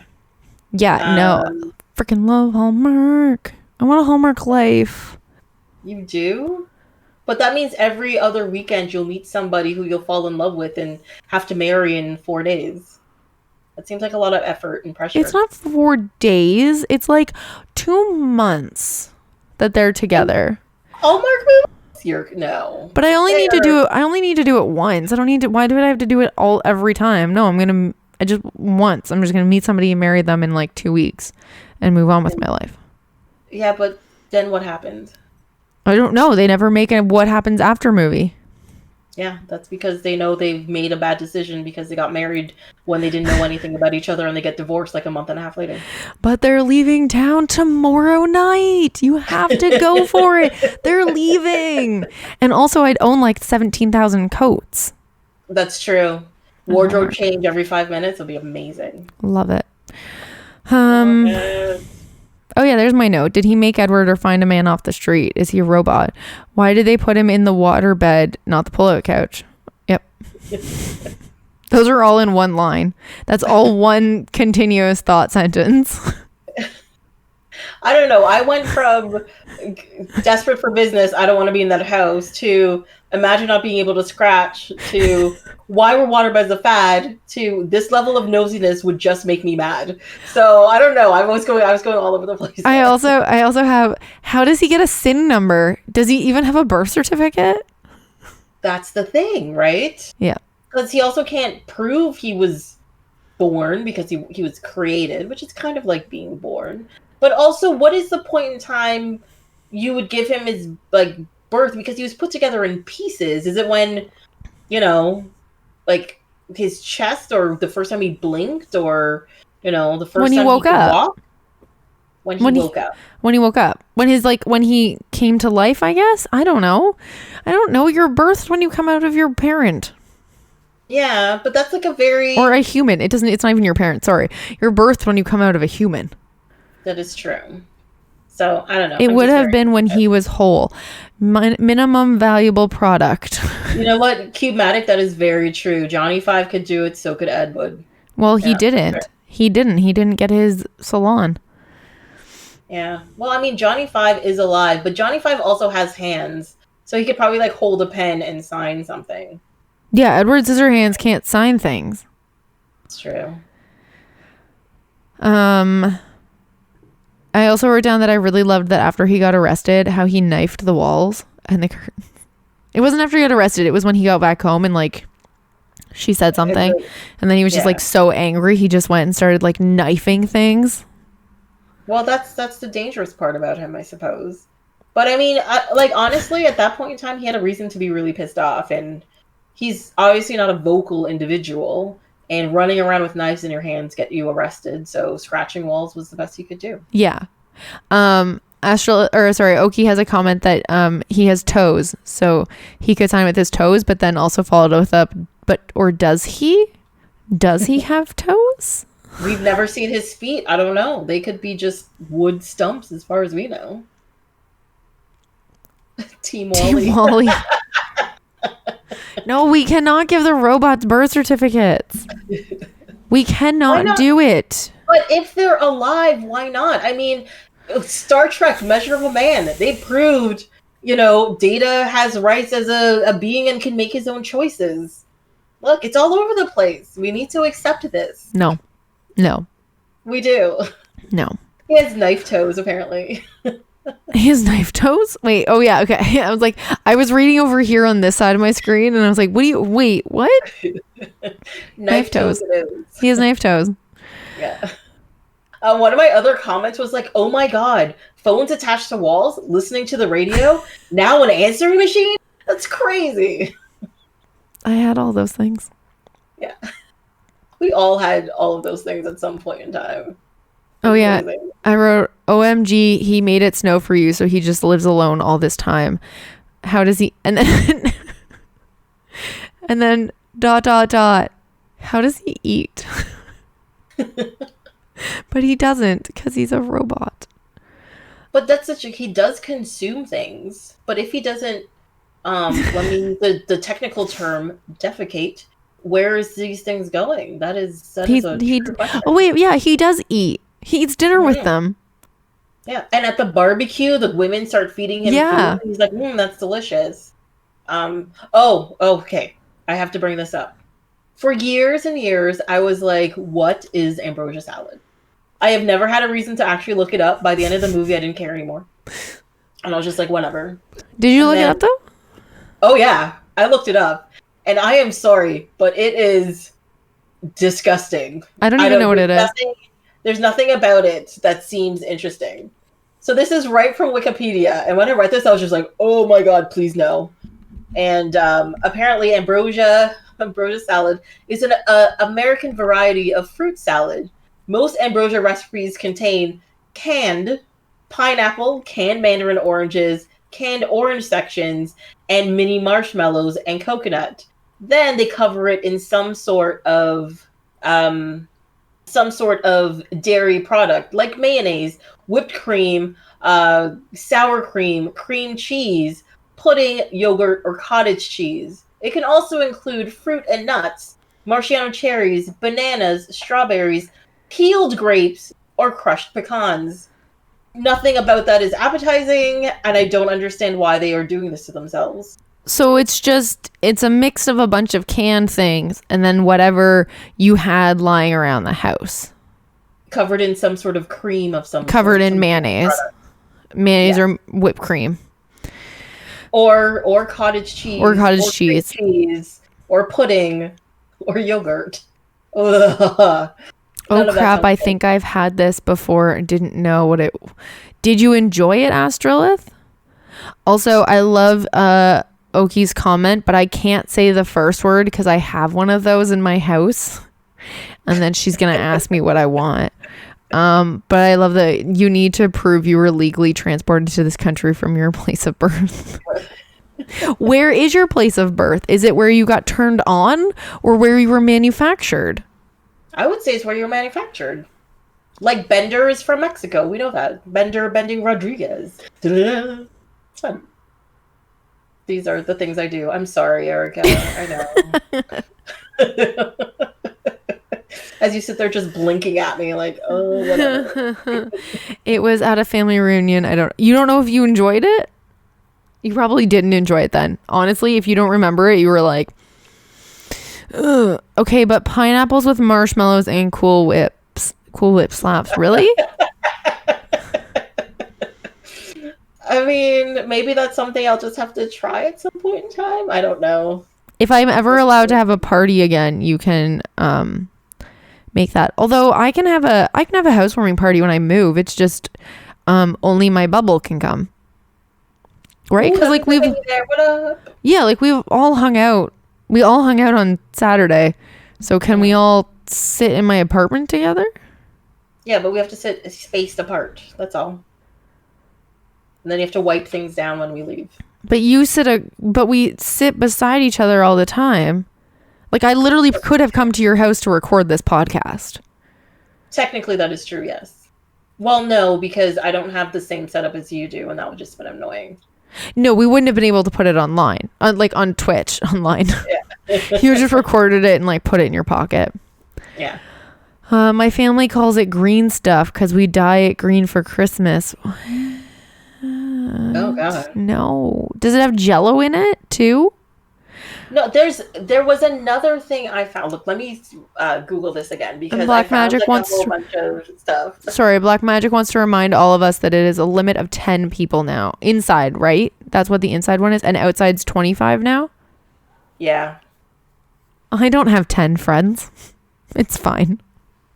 So there's actually something called Jello salad as well, which is made with flavored gelatin, fruit, and something grated like carrots or other vegetables.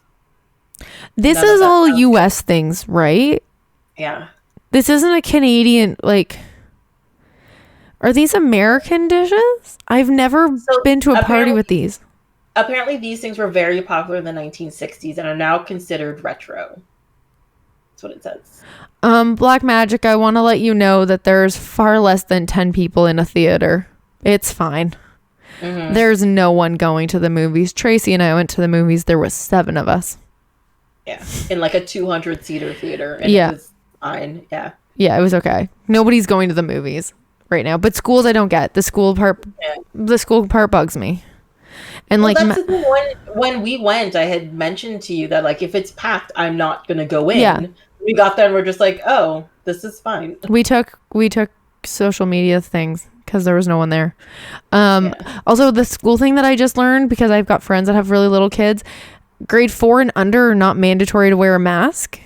But like, but I also think they're like the worst people, because they're the ones who's gonna be like touching each other's faces and rolling around and you know, just would actually cough at each other. And stop waving my hands in front of the camera. Apparently, my one friend's daughter, they're allowed to take their masks off at their desks because they are 6 feet from each other.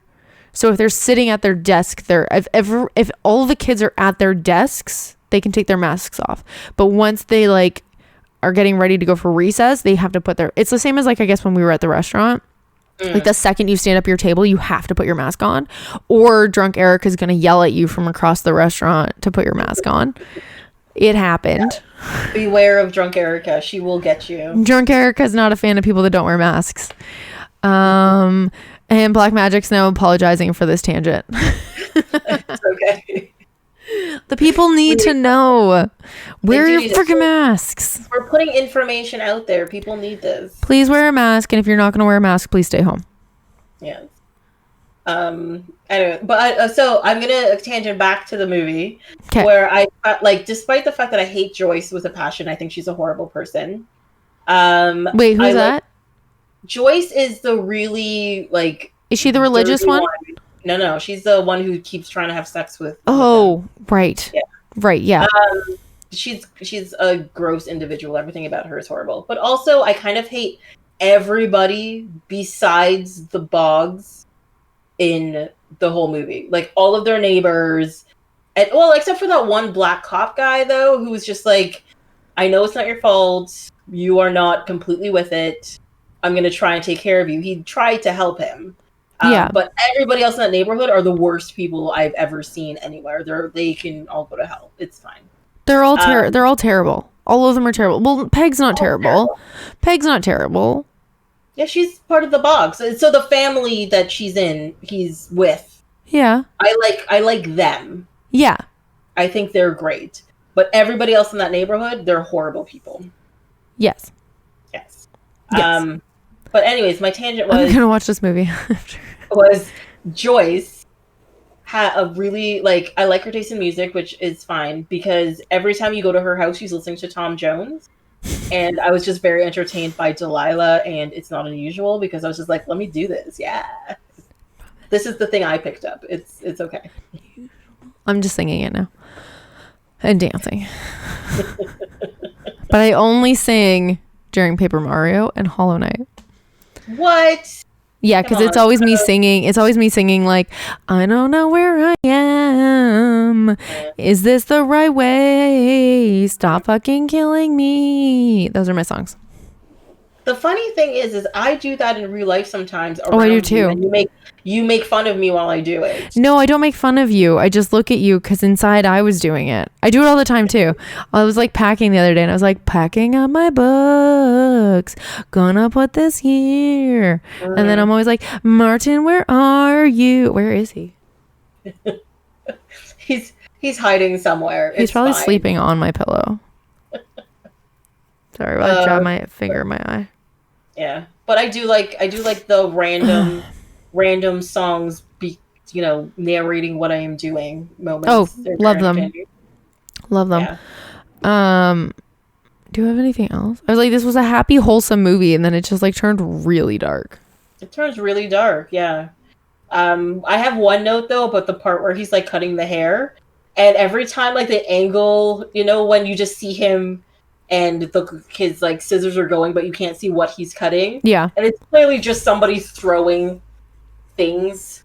They're just throwing like dog hair that you got off like the dog brush. Because that's what like Martin's hair looks like when I brush him, and then I just like, okay, cat hair or whatever, same thing. And you just like, that's just what they're throwing. They brushed a bunch of like poodles and then called it a day. They just threw it up in the air. Yeah. Which I thought was hilarious. I also felt sorry for those dogs because I'm just like, those are hideous haircuts for the dogs. No, the dog ones were cute. The ladies ones were terrible. No, they weren't cute. I felt sorry for the poodle with the puffs all over it, and no, the one it was so shaved cute to look like a lion, where he's got like a big mane, but like his whole body is completely shaven, a little thing on his tail. You know that's how they shave a lot of cats, right? Yeah, I know, and it makes me sad. Yeah, my mom wants to shave Frankie like that. No. Yeah, because she's got mats in her fur. Mm-hmm. But like, yes, you gotta cut it nice. Yeah, like, it's like my mom just should probably brush her a bit more, but like she's so big she can't reach part of her body to clean it. Mm-hmm. So then my mom wants to just shave her. Yeah, but shave all of her, don't. No, they're gonna shave her like a lion. That's what they do. They can't shave all of it. They can't shave the bottoms of their feet, the tip of the tail, or around their face. They just shave. They just shave the body, the torso. Yeah. That we if she does do it, you got to send me a picture. I'm gonna laugh at it. I can show you a picture of it might not be on Instagram anymore. One of my coworkers just had it done to her cat. My thing is there's like there was like a competition show on TV where it's like a dog show, but it's not like a regular dog show. It's like they have themes and like they'll shave the Simpsons into like the body of a dog and like dye it the right colors and stuff.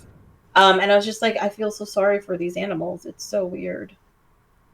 It's gone. I don't have it for you. I don't have it. It's fine. I'm disappointed, but it's fine. Sorry. The people from work are having an Instagram chat about something. Okay. Tell them you should be doing checking out like this podcast first. I think Scott was.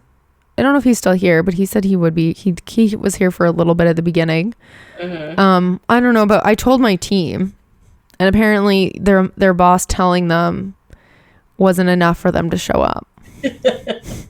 So they're all fired tomorrow. Gotcha. Thank you. So I'll be looking for 4 new developers, HTML, CSS, and then one of you needs to know SQL and Python. That'd be great. Thank you. Done and done. Sorry, not 4, 3. Scott came, so it's fine. So he's good. He's fine. Yeah. Tangents. Such tangents. Yeah. I just have a lot of me trying to figure out if he was real or not. Yeah, that's one thing. I don't know. I think I find when a movie doesn't try to over-explain something sometimes works. I have one question. How does he control the scissors? Because it's not just like one scissor in each hand. It's like a lot of scissors. So how does he control what scissors are doing what? Like when he's cutting their hair. Well, I think it's probably set up the same way your hand is set up, or how they set up like prosthetics where they connect things to like your nerves and nerve impulses and stuff. Okay. So because he was in the process of getting him hands, there has to be a way for him to move his fingers. So he probably set it up so, you know, he's got like his fingers can thing. His fingers can thing. And, you know, okay. And they're just behind it. That's all. So second question. Yeah. If he had planned the whole time to give this guy real hands at some point, why did he pick scissors as the temporary fingers? Maybe he was originally a scissors machine. No, he made cookies. He was the cookie machine. Was he not the cookie robot? But wasn't he one of the ones that... But he had a whole bunch of different robots. Because so there was the ones that had like the wheel thing. Then there was the ones that had like the cookie cutter part. And then there was the one that had like... It had like cutting things on it. Did I not... Wasn't that there? I only remember seeing the one robot that he held the heart up to. See, Black Magic were into it. Get going. It's fine. I didn't ignore it. I was waiting for the conversation to lull before catching up on chat. No worries. I don't. It's the same as Wolverine, I guess. No, Wolverine is different because Wolverine has fingers, and then he has like an extra thing that comes out. They just like shoot out. He can't control one at a time. Yeah. The way his hand goes is what happens with them. Yeah, exactly. And like every time Wolverine's claws come out, he actually rips his flesh, and that's why it's good for him that he has like a healing factor, because that what heals his hands. Could you imagine being Wolverine right now and having to use hand sanitizer? That would. Well, no, he doesn't. No, see, he doesn't have like paper cuts and stuff. All those things are closed up. He'd be fine. He heals like right away?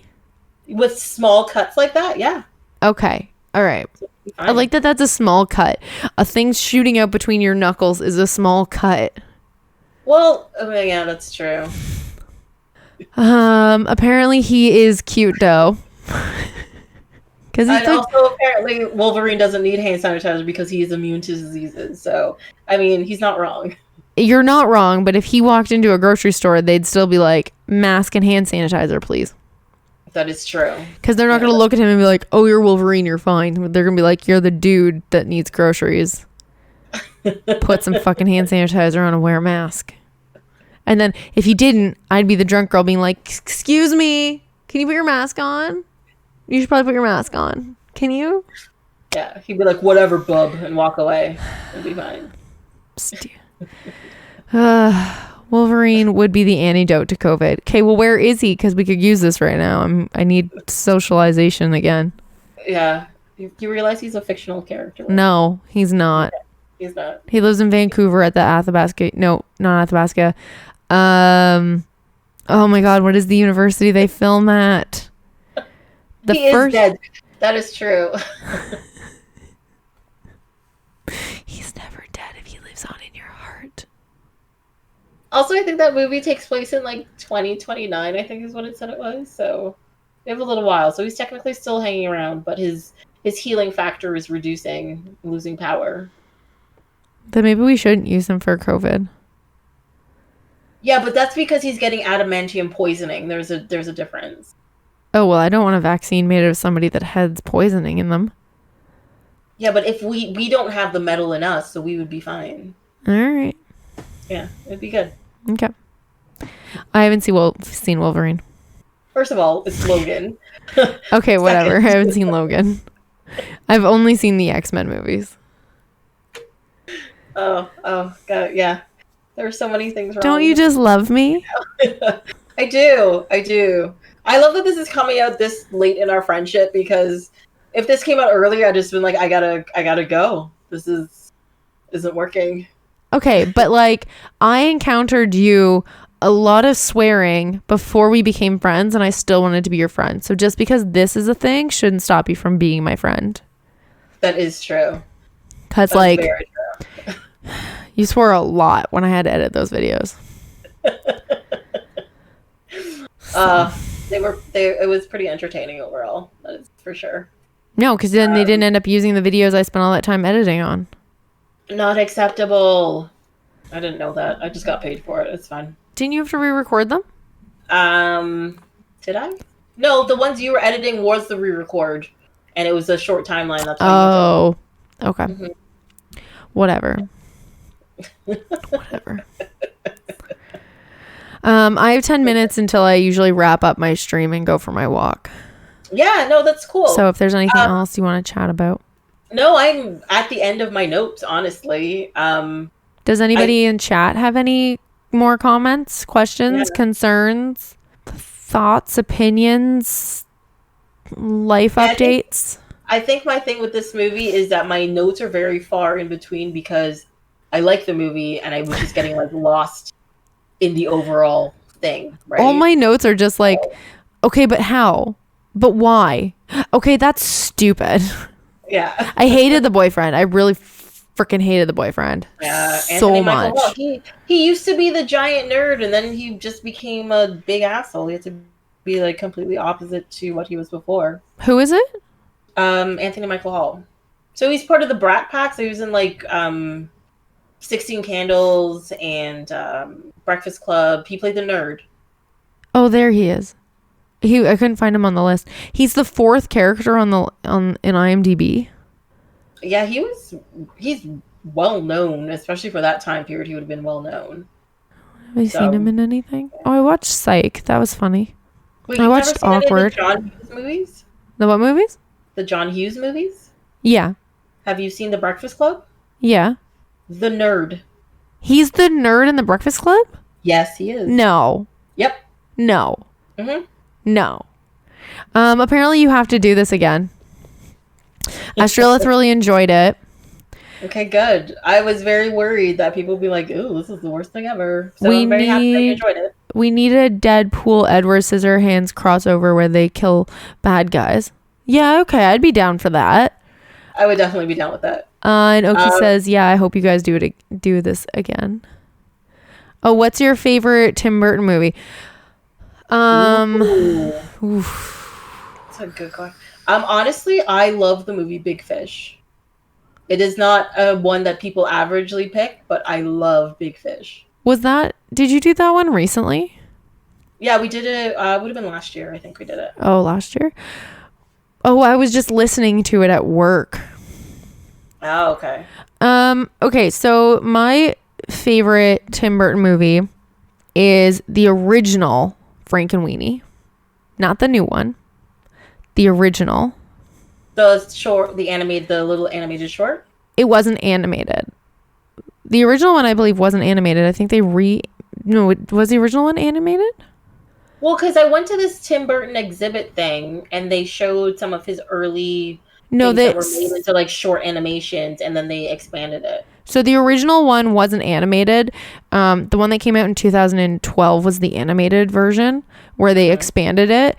But the original one was at you could only watch it if you had the Nightmare Before Christmas special edition. Mm-hmm. And it was at the beginning of that movie. Oh, okay. And I loved that one. I also loved Vincent. I'm just looking through his list here. Oh, Vincent was really good too. I really liked Vincent. But like my favorite one my favorite like movie, like full on movie, is a tie either between Sleepy Hollow and Nightmare Before Christmas. Ooh, I do like Sleepy Hollow as well. But I'm going to stick with Big Fish. That's a good, yeah, it was good. Yeah. I think the thing is with Big Fish is that it's just so much, it's light, I think is what the thing I like about it. Yeah. The most. I think it's one of his few movies that are actually like, it's very bright, it's very colorful, but not in like this dark, shadowy way, if you know what I mean. Yeah. Yeah. Because like you even have movies that are technically bright and colorful, like Willy Wonka, but there's something really oppressive to that movie that makes it not as whimsical. No, like the songs were fun, but yeah, that's it. Yeah, if you think too hard about that movie, you see how dark it really is. You're like, oh. Black Magic says that they can get behind Beetlejuice, but only because it's one of the 4 movies where Alec Baldwin isn't a bad guy. Yeah. I have never seen all of Beetlejuice, mainly because, hey, I told you this story before. You cannot get mad at me. My dad and my sister were watching it, and I was a very small child. I want to say 3 or 4. And I saw a part that scared me, and I've just never gone back to it. But it's Michael Keaton, isn't it? Yeah, he's Beetlejuice. Yeah, but there are a few legitimately scary scenes in that movie that are. Yeah. Now they've definitely, because of you've seen CGI and like better makeup and all that kind of stuff. They use a lot of practical effects. But definitely at the time, that would have just been like, whoa, that's a lot to take. Yeah, sure. So like, I'm sure if I rewatched it now, I'd be fine. But I don't know. I just haven't gotten around to it. I don't know. That's like me. I have no reason to be afraid of Doctor Who, but I have this guttural response to the theme song when I hear it from my childhood, where I'm just like, I can't do this, and I just don't watch it. And that's me when somebody talks about Beetlejuice. My stomach is just like, nope, don't want to be a part of this. Astrolith is saying that you just watched the new Frankenweenie. It's not live action. No, it's a cartoon one. I saw the booth too. It was at a Fan Expo in 2008. No, what was 8 years ago? 2012? Was it 2012? 2012, yes. Yeah, 2012. I went with my nerdy friends that I played baseball with. But, yeah, they couldn't leave me alone. Mm-hmm.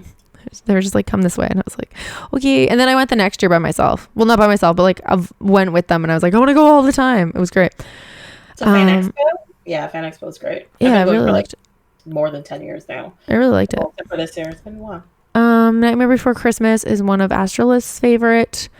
And then what happens to you and I when we watch those certain movies happens to her when she watches The Mask. With a Jim Carrey mask. I've never seen The Mask. I remember seeing that movie in the theater when it first came out. I remember that. Ernest Scared Stupid? Really? Oh my god, I remember watching the Ernest movies. I remember my dad and I used to watch the Ernest movies all the time. Oh my god. Wait, hold on. Am I missing something? I don't know. They've just switched over to Ernest movies. And no, it's... Wait a second. What?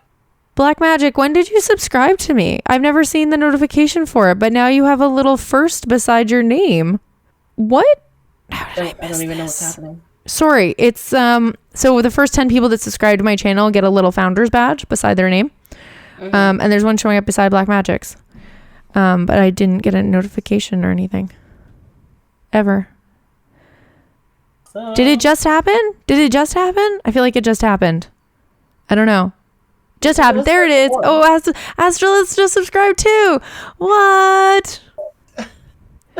Free sub a few minutes ago took forever to show up. Oh, what? Love it. What? Thanks, everybody. Again, there will be a tier 1 emoji if Twitch could frickin' approve it. It's Martin's face. It's cute. It's very cute. I've seen it. It's cute. Both Martin and the emoji. Adorable. Thanks, everybody. Thanks. Okay, sorry. Back to chat. Ernest Goes to Camp. That's the one I remember. I remember Ernest Goes to Camp the most. Yeah. They were all great, actually. The funny thing is, when I was a kid, I was like, these are funny. And then I got to a point where I was like, these are stupid. And now I'm just like, oh, nostalgia. It'd be great to see an Ernest movie again. It's weird. Do you have any? I do not, actually. I really should get one or two. Okay, so what I'm learning from this is that you can continue your off the shelf podcast, and then once every 2 weeks, the opposite week of your podcast, I need to get you on my Twitch stream, and we need to talk about a stupid movie that's not on your shelf. Oh my god, we need to talk about Demolition Man then. No, we're talking about Barbie Princess and the Pauper, and then Ernest Goes to Camp, and the Elmo poop movie, and Elmo's potty time. There's so many. There's so many. I'm gonna forget them all. We're gonna have to put them in the Discord so I don't forget. But this was. We have it recorded. We'll figure it out.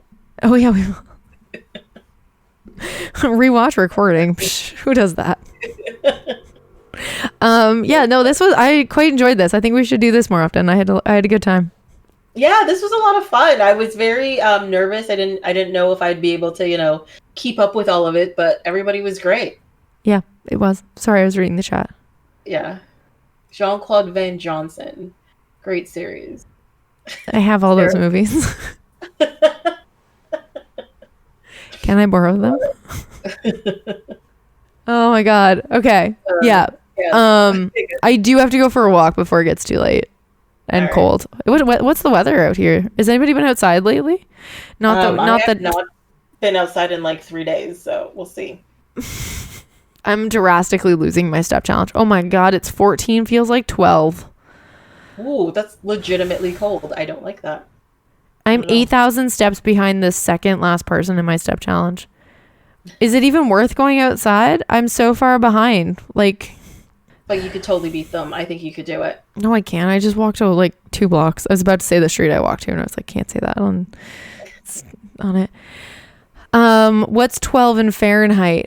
Oh, like a equation. Yeah, but there's also a thing. Hold on. Oh, right, because you're in the States. 12 Celsius to Fahrenheit. It's 53. It'd be 53 Fahrenheit. We've got all that West Coast smoke too. Oh, geez, no. Yeah, it's pretty chilly. I'm going to have to put a sweater on. And I'd have to change my pants. Yeah. Gonna have to do it. It's fine. I do need to go for a walk, though. I need to stretch my legs a little. All right, so I guess we can do the closer. So So, Erika, thank you so much for letting me take over your stream today. You're welcome. I didn't know if you wanted me to say anything. Yeah. And go ahead, plug your stream and your socials. Wow, now I'm like, words. So my Twitch streams usually Animal Crossing, Paper Mario, and Hollow Knight. I stream Tuesday, Wednesday, and Sunday, in the evening. Standard Eastern time, usually 6 or 7 p.m. And then I'm also on Twitter, Instagram, and YouTube, all at Hi, I'm Erika as well. And your Twitch stream is Hi, I'm Erika _. Yes, because somebody has Hi, I'm Erika. Which is horrible. Horrible, I tell you. I don't even think they stream. Oh, no. It's just for them. It's the same as Twitter. Somebody has Hi, I'm Erika, and their name is like Jane. And they don't tweet. So my Twitter handle is Hi, I'm Erika with an _ as well. Crazy. I know, right? Crazy. I'm Erika. This is the right Erika, everybody. Just remember that. Yeah. Well, that's it for this episode of Off My Shelf. Until next time, you can follow along on Instagram and Twitter at ohmyshelf, or you can send an email to ohmyshelf@gmail.com. On the next episode, we are going to be talking about election and equilibrium. Hope you'll be here to listen.